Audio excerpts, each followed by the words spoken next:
We are apes, we are African apes. Right. If you want to believe that you survive death, or that humans do, when did it start in evolution, all that sort of question. Sure. It really doesn't make logical sense. But does it always bring you back to that idea of then, so when did life begin, and does that make logical sense? Well, you don't have to draw dividing lines. You can say Right. that the origin of life was a gradual process. You can say that the origin of life in the womb is a gradual process too, for that matter. I meant more the origin of life at the beginning. Of life, yeah. But that well, original organization. 4 billion years ago or so, a little bit less maybe, the first self-replicating molecule came into existence. You could think of it as the first gene. It's hardly life, Right. but it provides the bedrock for natural selection to get going. Once you've got genes, you've got a possibility for natural selection. Right. And then it gradually builds structures for itself, which to begin with are rather simple, rather like bacteria, and then become more and more complex. And at some point they start getting nervous systems. Right. And at some later point they start getting a brain. Yeah, this is the part that I remember from school, but Yeah, go back that up a little bit. That first part you said, where did that come from? Is there evidence of where that came from? No, That first. not evidence, because it happened a long time ago under very different conditions. Where did that come from? Is there evidence of where that came from? No, That first. not evidence, because it happened a long time ago under very different conditions. There's lots of. Is it just statistics? Is it chance? Yes, actually, it probably is. It could have been a very improbable event. There's lots of. Is it just statistics? Is it chance? Yes, actually, it probably is. It could have been a very improbable event, and nobody knows that. Chemists are working on it, biologists are working on it, trying to think of ideas.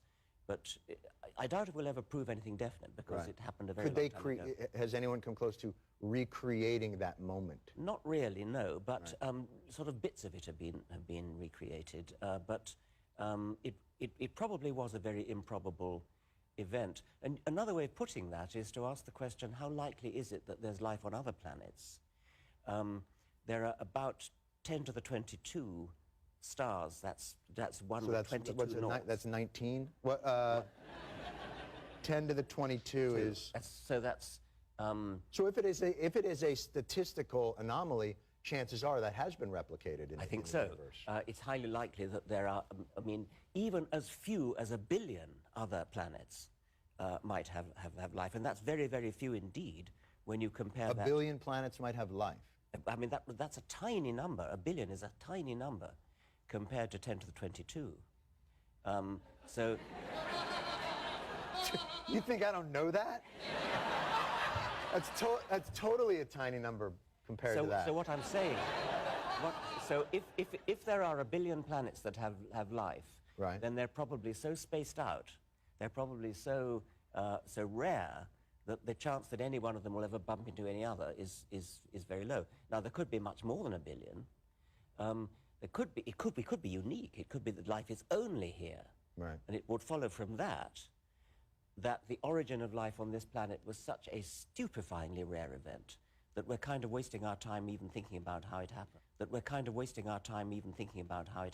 Right. So if I say to you, don't do that to me. So if I say to you, you have faith that other life is out there, you're saying based on the evidence. Well, Statistical evidence that there are billions of planets, but isn't it still a hypothesis because we don't know how that first molecule got here? We don't know. I mean, it's hardly even based on evidence. It's a statistical calculation. Right. It's a kind of plausibility calculation. Right. This is so cool to think about. Oh, yeah. Do you want to get high later?